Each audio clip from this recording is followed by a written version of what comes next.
3 months ago, the book Fire and Fury stole headlines across the country. That was Michael Wolff's book. And now a new book is out in response. It's called Fraud and Fiction, revealing why, well, the author believes a lot of what Michael Wolff wrote is not true.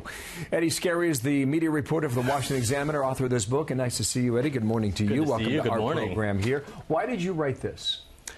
Because we needed to have the record set straight about this book. I don't believe these things to be true. I know them not to be true that are in Michael Wolff's book. And not only is it about Michael Wolff's book, which we take the most salacious claims that he has, and then we go one by one down to the serial inaccuracies, which there are many. But it's also about the media and how they turn this book, which might have been ignored otherwise, into a crisis, not for just the White House, but for the nation. Michael Wolff said he had access in the West Wing. Did you have access? Michael Wolff said he did about 3 hours of interviews with the president. He says he has recordings of those.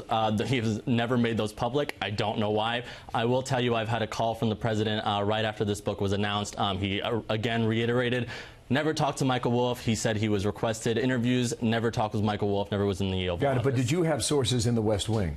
Yes, for what you wrote. I have people, yes, and not only that, who are close to people identified in the book, people that are talked about in Michael Wolff's book.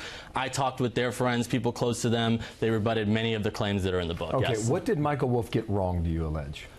Many things. One thing I will tell you was when Michael Wolff says in his book that the president in 2011, when he gave his very first political speech at CPAC, that Trump paid to give that speech effectively. I talked with the woman, her name is Lisa De Pasquale, she actually is on Fox News a lot, who ran CPAC at the time, and she says that never happened. He was actually invited by the gay Republican group, now it doesn't exist anymore, but called Go Proud.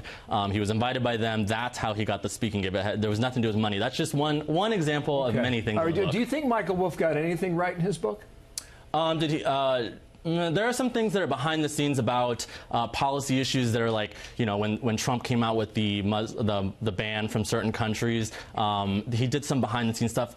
He might have got that right. I don't care. The most salacious things that were in the media that made the media really talk about this book, all of them are wrong, and I talk about them in Fraud and Fiction. All right. Now, we've reached out to Michael Wolff. We have not yet heard back, but that's surprising. He's got a free schedule now. We're trying to get a response to what you've written, and if we get that, Eddie, we'll pass it to our viewers.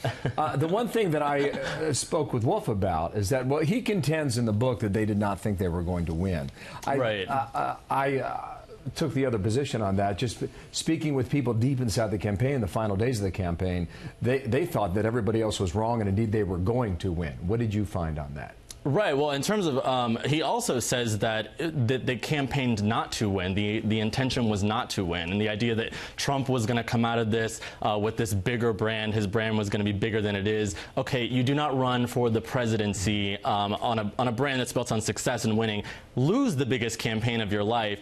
And not only that, it was his campaign appealed to working class people. These people were not going to run to the Trump golf courses after he lost the campaign. They can't afford it. Yeah, the idea behind that was ridiculous. Yeah, my feeling is that the people most close to him thought we all had it wrong in the final week of the campaign. Yeah, of course, I believe that. What do you hope that people take away from what you have written here? What I want them to take away from it is that Michael Wolff's book should have never happened. The credibility has collapsed since it came out. We all know that. They canceled his speaking tour because he can't sell tickets. And that's because the book finally got scrutiny. However, it got scrutiny after the media sold this bunch of lies, talking about it, the opinion pages of the New York Times, the Washington Post, over and over again, the White House press briefings. They had to ask him over. They spent an hour with his doctor asking if the president's insane. This should have never happened. And I talk about that in Fraud and Fiction. Right. And for their viewers to check it out, they can find it where? They will find it. They can go to my website, eddiescarry.com, or go to amazon.com. What a name that is, Eddie Scarry. Perfect name. Finally. Right. Has the president spoken to you about what you've... Again, yes. The president called me right after the book published. We have a conversation with the president right in the book, Fraud and Fiction. Check it out. Thank you very much. Nice to see you in person.